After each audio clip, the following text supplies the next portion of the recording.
할렐루야. 주의 말씀을 듣기 위해 이 자리에 나오신 여러분들을 주의 이름으로 환영합니다. 오늘 기도로 또 설교를 시작하도록 하겠습니다. 사랑과 은혜가 충만하신 하나님 아버지 감사합니다. 우리에게 성령의 능력을 부어주시사 하나님의 백성으로서 하나님의 자녀로서 이 땅에서 승리하며 살아갈 수 있도록 인도하시는 그 사랑과 능력에 감사와 찬양을 올려드립니다. 오늘 이 말씀을 들을 때 다시 한번 하나님께서 주시는 지혜 말씀을 통해서 세상을 볼 수 있는 눈을 뜨게 하여 주시옵소서. 이 세상에 어둠과 싸워야 하는 영적인 전사로서 우리를 부르실 때 우리가 응답하며 주님 내가 여기 있습니다라고 주님 앞에 나아가 세상을 섬기는 자가 될 수 있도록 능력을 더하여 주시옵소서. 영적인 귀를 여시고 영적인 눈을 떠 주시옵소서. 나사렛 예수 그리스도의 이름으로 기도하옵나이다. 아멘. 오늘 주시는 하나님의 말씀은 에베소서 6장 11절에서부터 18절 말씀입니다. 오늘 본문 말씀을 함께 읽도록 하겠습니다. 마귀의 간계를 능히 대적하기 위하여 하나님의 전신 갑주를 입으라. 우리의 씨름은 혈과 육을 상대하는 것이 아니요 통치자들과 권세들과 이 어둠의 세상 주관자들과 하늘에 있는 악의 영들을 상대함이라. 그러므로 하나님의 전신 갑주를 취하라. 이는 악한 날에 너희가 능히 대적하고 모든 일을 행한 후에 서기 위함이라. 그런즉 서서 진리로 너희 허리띠를 띠고 의의 호심경을 붙이고 평안의 복음이 준비한 것으로 신을 신고 모든 것 위에 믿음의 방패를 가지고 이로써 능히 악한 자의 모든 불화살을 소멸하고 구원의 투구와 성령의 곧 하나님의 말씀을 가지라. 모든 기도와 간구를 하되 항상 성령 안에서 기도하고 이를 위하여 깨어 구하기를 항상 힘쓰며 여러 성도를 위하여 구하라. 아멘. 오늘 설교의 제목은요, 교회는 레슬러입니다. 로마 제국에는요, 판테온, 만신전이라는 게 있어요. 제국이 정복한 도시들의 신들을 그 한 곳에 모아두었습니다. 겉으로 보기에는 어떤 신을 믿어도 좋다라는 로마의 관용처럼 보이지만요, 실상은 모든 신은 로마 황제 아래 있다라는 그런 정치적인 통제입니다. 선언입니다. 판테온의 신들은요, 제국의 시스템 안에 가두어진 이 박제된 능력 없는 그런 신들이었습니다. 그러나 한반도 무속신앙에서 만신의 개념은 전혀 다르죠. 일반 무당이요, 특정 귀신이랑 접신해서 점을 치는 일종의 그런 영매라고 한다면요, 이 한국 무속신앙에서 만신은 격이 다른 클래스가 아주 높은 그런 무당이요, 만신은 1만 가지 신을 모두 다스리는 영적인 통치자라는 그런 개념을 담고 있는 겁니다. 잡귀에서부터요, 천신까지 이 귀신들의 위계를 장악하고 지역을 호령하는 이런 절대적인 권위를 가진 존재입니다. 만신은요, 인간의 운명을 쥐고 흔드는 그런 영적인 실세예요. 사도 바울이 마주했던 그 에베소의 아데미는요, 이 한반도의 그런 무속신앙에 있는 만신의 위세를 떨치고 있었어요. 에베소의 아데미는요, 로마의 만신전에 갇혀 있는 그런 흔한 도시의 수호신이 아니고요, 마술과 종교, 경제와 문화를 하나로 묶어서요, 아시아 전역을 사로잡고 통치하고 있는 그런 시스템이었습니다. 로마 황제의 그런 군대와는 또 다른 방식으로 사람들의 영혼을 또 일상을 옥죄는 그런 어둠의 세상 주관자였습니다. 바울 선교팀은요, 아시아를 통치하는 권세를 가진 어둠의 세상 주관자인 아데미 시스템과 영적 전쟁을 치러야 했습니다. 영적 전쟁이요. 전쟁의 기본이 무엇입니까? 지피지기 백전백승입니다. 적의 정체를 알아야 적들과 싸울 수 있고요, 적들과 싸워서 승리하기 위한 무기, 그 무기들이 어떤 역할을 하는지 알고 전략을 세울 수 있습니다. 오늘 우리는요, 에베소서 6장 그리고 또 사도행전 19장을 통해서요, 바울이 싸웠던 이 영적 전쟁에서의 적들의 실체를 파헤치고요. 또 하나님께서 우리에게 주시는 전신갑주가 무엇인지를 알게 될 것입니다. 하나님의 전신갑주는 제국이 자랑하는 로마의 무장이 아닙니다. 그것은요, 메시아가 입혀주신 평화의 옷입니다. 그 평화의 옷을 입고요, 이 시대의 골리앗을 무너뜨리는 승리를 하는 그 교회가 되기를 축복합니다. 먼저 우리가 상대해야 할 적의 실체를 한번 파헤쳐 보겠습니다. 에베소서 6장 12절에서는요, 네 종류의 적을 나열해요. 통치자들, 권세들, 어둠의 세상 주관자들, 하늘에 있는 악의 영들입니다. 그런데요, 이 네 가지는요, 두 종류씩 짝을 이루고 있어요. 첫 번째 짝은요, 1번과 4번, 통치자들과 하늘에 있는 악의 영들입니다. 이 첫 번째 짝은요, 배후에서, 그런 하늘에서, 공중에서 악의 세계를 설계하고 운영하는 그런 영적인 시스템이에요. 두 번째 짝은요, 권세들과 어둠의 세상 주관자들입니다. 그 사탄의 운영 시스템 안에서요, 세상에서 실제로 악을 집행하는 지배 체제 아니면 실체들, 그런 것들입니다. 그래서 이 두 가지 짝, 두 가지를 약간 현대적인 비유로 설명하자면 이래요. 스마트폰은요, 스마트폰을 움직이는 운영 체계가 있습니다. 그게 OS예요. 안드로이드는 갤럭시고요. 아이폰에는 iOS가 있습니다. 운영 체제예요. 그 위에 우리는 앱을 설치합니다. 운영 체제 위에 앱을 설치하고 우리는 앱을 사용하죠. 그래서 우리가 주로 보는 것은 앱입니다. 우리가 카톡을 하고 카메라를 쓸 때 안드로이드, iOS 어떤 운영 체제 자체는 보이지 않아요. 하지만요, OS가 없으면 앱은 작동을 하지가 않습니다. 에베소 사람들에게요, 아담의 신전과 아담의 여신은요, 일상에서 매일 사용하는 정말 즐겨찾기 않는 앱과 같습니다. 우리가 매일 유튜브를 보는 것처럼, 아니면 뉴스 어떤 채널을 보는 것처럼 매일매일 사용하는 앱이 아담의 여신, 아담의 신전이었어요. 경제를 움직이고요, 문화를 주도하고요, 마술로 두려움을 주는 그런 실질적인 힘이었기 때문입니다. 여기서 사도 바울은요, 사람들의 눈에 보이는 그런 앱만, 아담의 신전만 보고 열광하고 두려워하는 것, 거기에서 끝나는 것이 아니라 화려한 앱 뒤에서 작동하는 그런 사탄의 시스템, 사탄의 운영 체계까지 가리키고 있어요. 앱을 삭제한다고 끝나는 게 아닙니다. 카톡이 없으면 라인을 설치하면 사용하면 되고요. 또 라인도 없으면 텍스트 메시지 사용합니다. DM도 하고요. 인스타그램에서요. 우리의 영적 전쟁은 단순히 우리가 사용하는, 우리 눈에 보이는 아담의 신전과 같은 앱과 싸우는 것으로 끝나는 것이 아닙니다. 그 앱을 삭제하기도 하지만요, 그 앱을 구동시키고 있는 그 세상 전체를 어둠으로 몰아넣고 있는 사탄의 운영 체계까지 무력화시키려는 싸움이 우리 교회의 영적 전쟁입니다. 그래서요, 교회는요, 로마식의 그런 폭력적인 무기가 아닙니다. 교회는요, 그 악한 영의 사탄의 시스템 자체를 전복시키기 위해서는요, 하나님의 전신갑주를 입어야 합니다. 여러분, 미소하면 누가 떠오르시나요? 미소. 세계에서 가장 유명하고 비싸기로 소문난 미소는 따로 있죠? 다빈치의 모나리자입니다.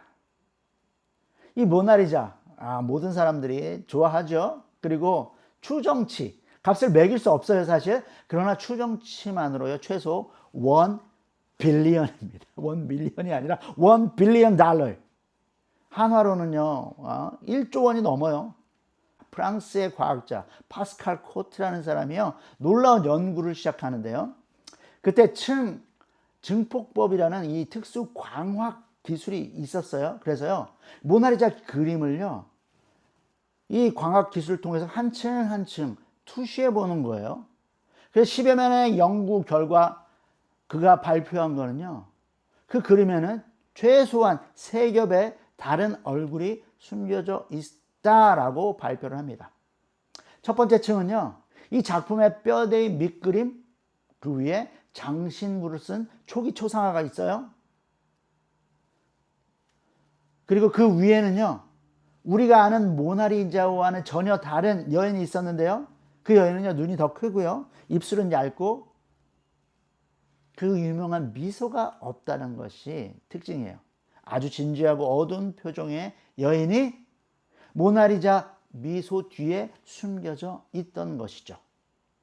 그리고 제4층이 우리가 지금 보고 있는 모나리자입니다. 다빈치는요, 이 세 번째 레이어에 있는 그 어두운 얼굴 위에 10수년 동안 미묘한 미소를 덧 입혀서요, 오늘날의 작품을 완성했다고 합니다.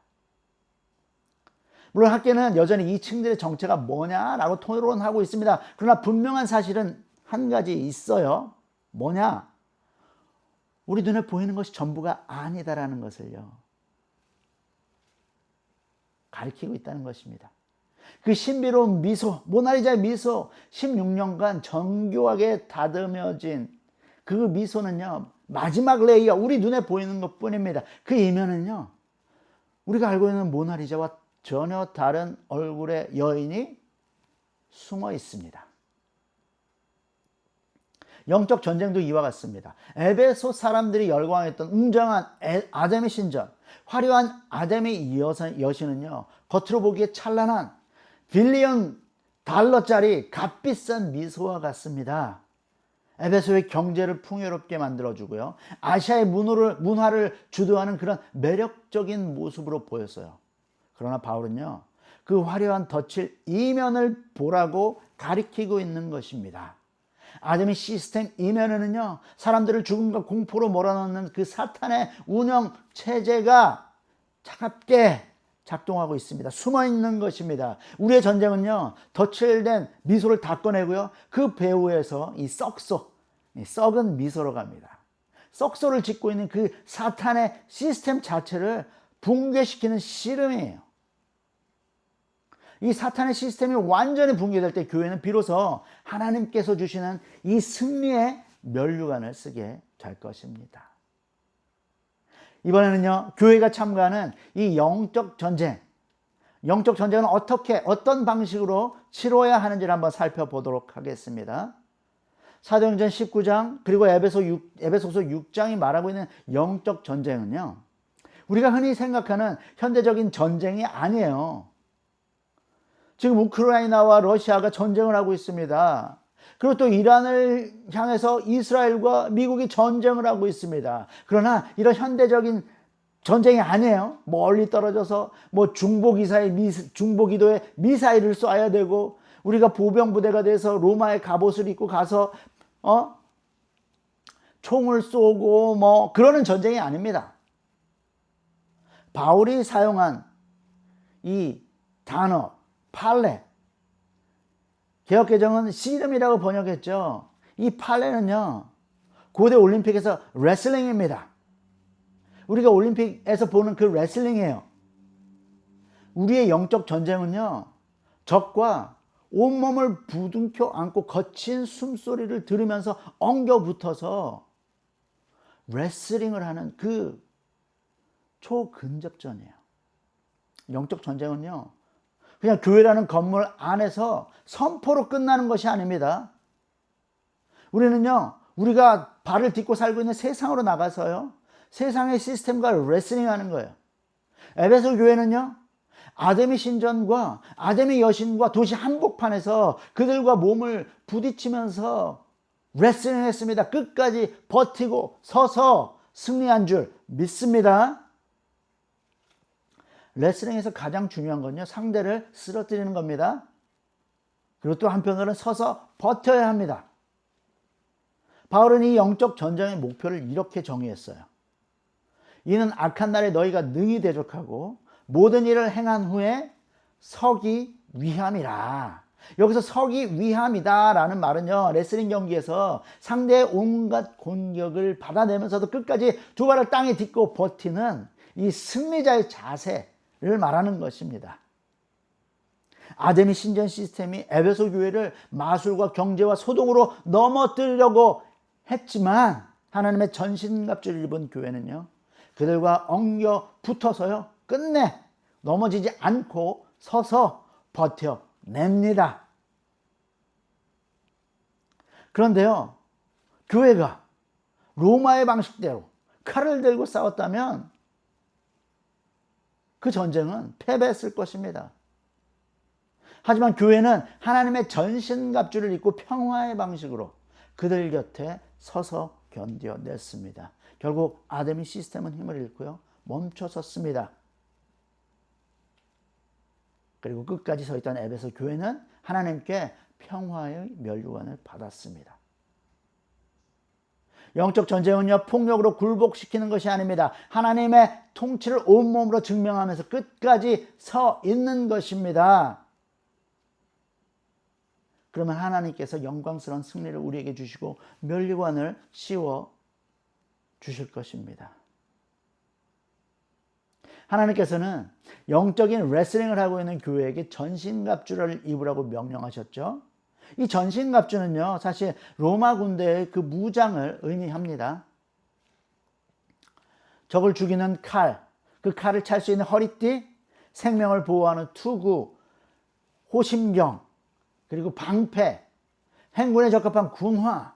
로마 군대는요, 이 장비로 무장을 하고요, 상대를 굴복시키고요, 강압적으로 평화를 이룹니다. 그것이 팍스 로마나입니다. 그는 평화를 말하지만 이 무력으로 분쟁을 사라지게 만드는 평화죠. 하지만 우리가 치르는 영적 전쟁은요, 에베소서 6장에서 말하고 있는 영적 전쟁은요, 전쟁터가 아니에요. 올림픽 경기장에서 벌어집니다. 레슬링이에요. 바울은 우리의 시선을 이 피비린내 나는 전쟁터에서요, 평화를 영원하면서 레슬링 경기장으로 옮겨 놓아요. 실제로 올림픽 기간에는요, 모든 전쟁이 멈춥니다. 이것은 헬라 세계에서는요, 에케케리아라고 말해요. 한국말로 번역하면 신성한 휴전입니다.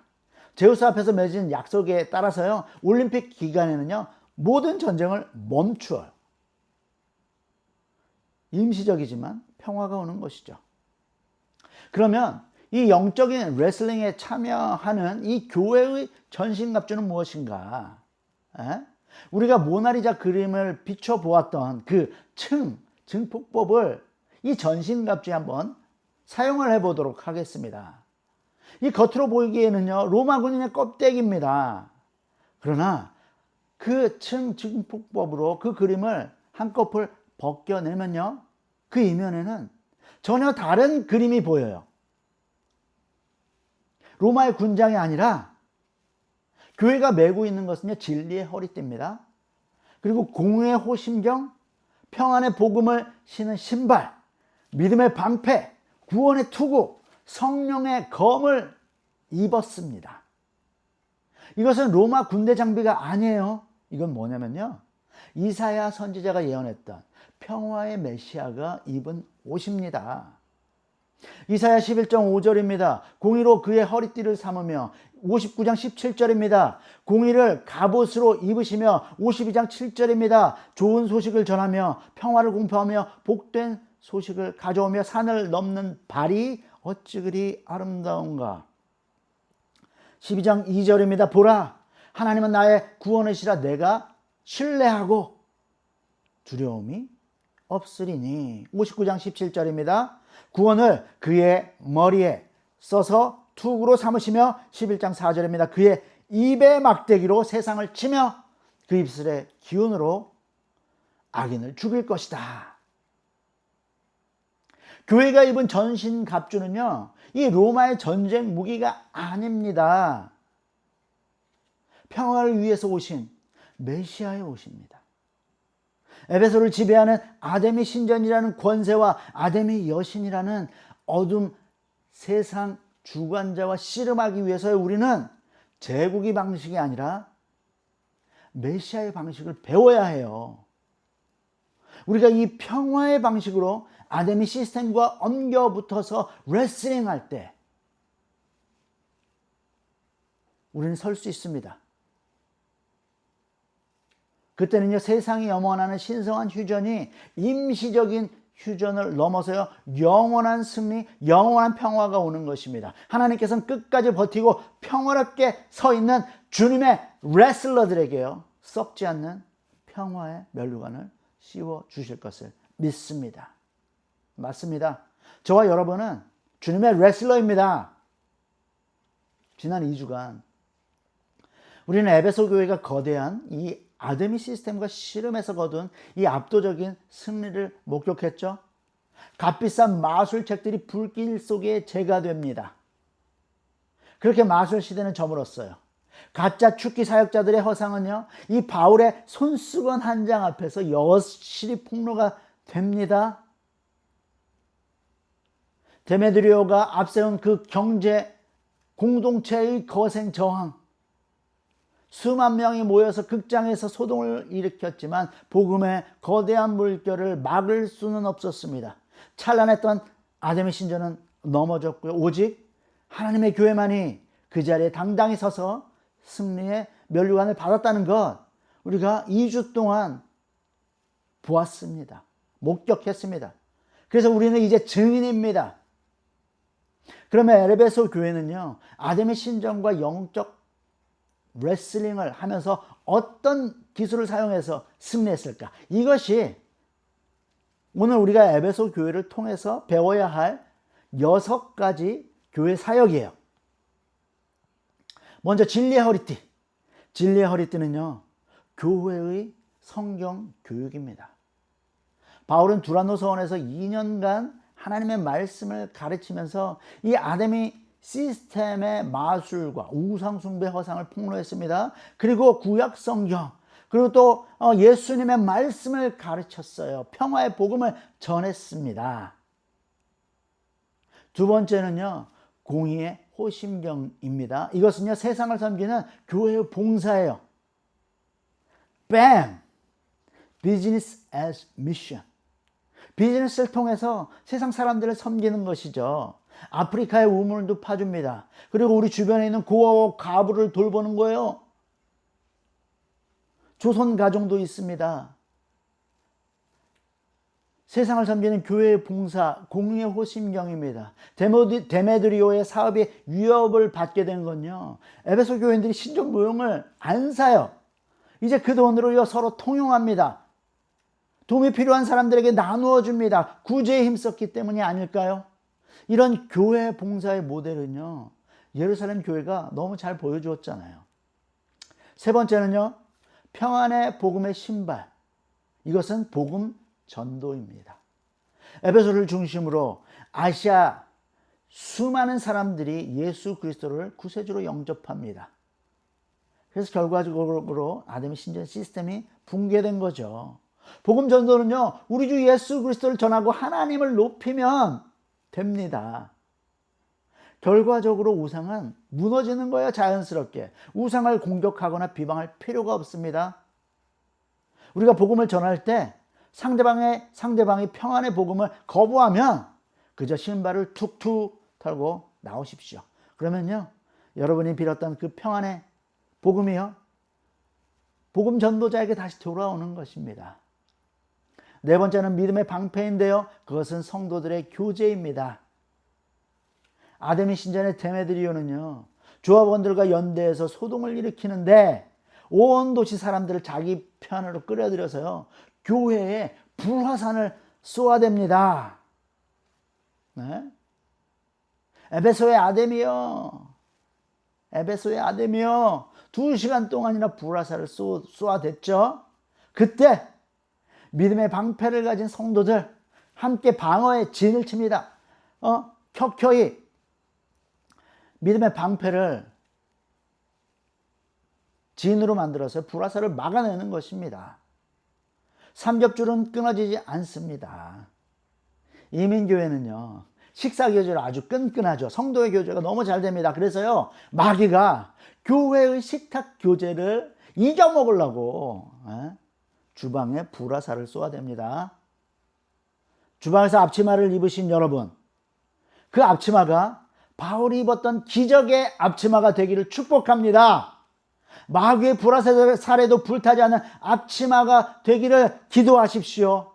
불화살 맞고서 앞치마 태워먹고 괜히 딴 사람들에게까지 시험 들지 않도록 모든 교인들이 합심으로 기도해야 됩니다. 다섯 번째는 구원의 투구입니다. 이것은 공동체 예배예요. 성도들이 함께 모여서 예배 드릴 때요, 오직 하나님께 집중하고 하나님께 영광을 올려드립니다. 그것은 구원의 투구입니다. 오직 우리의 생각, 우리의 행동, 모든 것이 하나님께만 집중되어 있어야 우리가 살아요. 우리가 이겨요. 우리가 견딜 수 있습니다. 누가 뭘 입고 왔는지, 저 사람은 찬양은 왜 저렇게 부르는지, 시끄럽다고 하는지, 왜 저 사람은 시끄럽게 기도를 하는지, 누가 헌금을 얼마나 드리는지 신경 쓰지 마십시오. 옆 사람을 보는 순간 하나님께 집중하지 못합니다. 그 순간 마귀가 틈을 탑니다. 딴 생각을 집어넣습니다. 시험에 들게 합니다. 그러면 그날의 예배는 꽝이에요. 구원의 투구를 쓰려고 공동체 예배에 나왔다가 마귀의 시험에 빠지는 불상사가 없기를 기도하십시오. 여섯 번째입니다. 성령의 검은 이 증언과 순교입니다. 에베소에서 아데미 여신의 마술책들을 태운 사건은요, 증언이에요. 공개적으로 아데미 시스템을 화형시킨 거예요. 나는 그리스도를 믿는다 라고 증언한 것입니다. 그리고요, 그것은요, 손해를 감수한 경제적인 순교예요. 당근마켓에 팔면요, 그래도 얼마나 더 받아서 이 손해를 덜 볼 거예요. 그런데요, 그 마술책을요 태웠어요. 경제적인 손해, 신앙의 진실성 증언한 것입니다. 현재 미국과 한국 교회는요, 순교자가 될 수 있는 기회가 별로 없죠. 그러나 손해를 감수하는 증언과 순교적인 사역은요, 여전히 중요해요. 전에도 제가 예를 든 적이 있습니다. 마리화나를 취급하는 상점을 운영하다가 예수를 믿은 후에 상점을 폐업하고 새로운 사업을 시작하는 거예요. 리커스토어 운영하다가 자신이 파는 술들이 사람들을 망친다는 사실을 깨달으면요, 리커스토어 폐업합니다. 그리고 새로운 사업을 시작합니다. 자본주의 사회에서는요, 이 경제적인 손해를 보는 것이 바로 순교적인 신앙을 증언할 때가 많아요. 성령의 검, 증언과 순교는요, 영적 전쟁에서 끝까지 버티고 서서 승리하는 이 배수의 진과 같습니다. 우리는 오늘 이렇게 영적인 레슬링에서 승리하기 위한 6가지 기술을 배워서 이것은요, 교회의 6대 사역입니다. 너무너무나 중요한 기술들입니다. 사역들입니다. 하지만 이 모든 기술을 실제로 작동하게 만드는 중요한 비결이 있습니다. 바로 기도입니다. 기도하면서 교회의 6대 사역을 감당해야 합니다. 모든 기도와 간구를 하되 항상 성령 안에서 기도하고 이를 위하여 깨어 구하기를 항상 힘쓰며 여러 성도를 위하여 구하라. 또 나를 위하여 구할 것은 내게 말씀을 주사 나로 입을 열어 복음의 비밀을 담대히 알리게 하옵소서 할 것이다. 이 에베소서는 영적 전쟁에 대한 이 계시의 말씀을 마치면서 기도하라고 명령합니다. 그리고 선교팀을 위해서 기도해 달라고 부탁합니다. 영적 레슬링의 시작과 그리고 영적 레슬링 하는 가운데 그리고 또 영적 레슬링을 마치면서 우리는 항상 성령 안에 기도해야 합니다. 에베소 사람들은요, 중요한 일을 앞두고 항상 기도합니다. 중언부언 기도를 많이 해야 그 신이 듣는다고 믿었으니까요. 기도는 정말 생활이었을 것입니다. 예를 들어서 아시아의 레슬링 선수들은요, 가죽으로 만든 에베소의 신비한 주문서를요, 경기 시작하기 전에 주문으로 외우면서 기도합니다. 그리고 경기에 들어가기 전에요, 그 가죽 주문서를 발목에 묶어요. 레슬링을 할 때 다리가 풀리지 않고 서서 승리를 바라는 그런 마술적인 기도예요. 마술적인 기도를 믿던 사람들이, 에베소의 사람들이 성령으로 거듭나니까 예수 그리스도의 옷을 입는 겁니다. 그리고 예수 그리스도의 이름으로 기도를 하는데요, 성령 안에서 항상 기도하는 것입니다. 자신을 위해서, 또 이웃을 위해서, 복음 전도자들을 위해서, 교회를 위해서 기도하는 것입니다. 사랑하는 성도 여러분, 신앙생활은 과거에 내가 의지하던 이 마술 주문서를 불태우고요, 오직 예수 그리스도를 새로운 주님으로 섬기는 이 순교적인 증언입니다. 세상 주관자들과 엉겨부터 씨름할 때, 레슬링할 때 우리의 다리가 풀리지 않는 이유는요, 발목에 걸어놓은 부적 때문이 아닙니다. 성령 안에서 깨어 기도하며 우리를 붙드시는 주님의 손을 신뢰하기 때문입니다. 우리가 기도의 무릎을 꿇을 때 우리는 세상 앞에서 당당히 서서 승리하게 될 것입니다. 이번 한 주간 여러분의 직장에서, 사업장에서, 가정에서, 교회에서, 인간관계 속에서 영적인 레슬링을 하십시오. 성경을 묵상하고요, 이웃들을 도와주고요, 복음을 전하고요, 성도들과 함께 밥 먹고요, 함께 예배드리고 손해를 감수하십시오. 그리고 기도를 멈추지 마십시오. 성령님께서 우리에게 힘을 더하실 것입니다. 그리스도께서 주신 평화의 옷을 입고 서서 버틸 때 파괴적인 사탄의 시스템이 무력해지고 쓰러질 것입니다. 하나님께서는 우리에게 평화의 면류관을 씌워 주십니다. 당신이 평화의 면류관을 받기에 합당한 영적인 레슬러가 되기를 축복합니다. 당신은 승리할 영적인 레슬러입니다.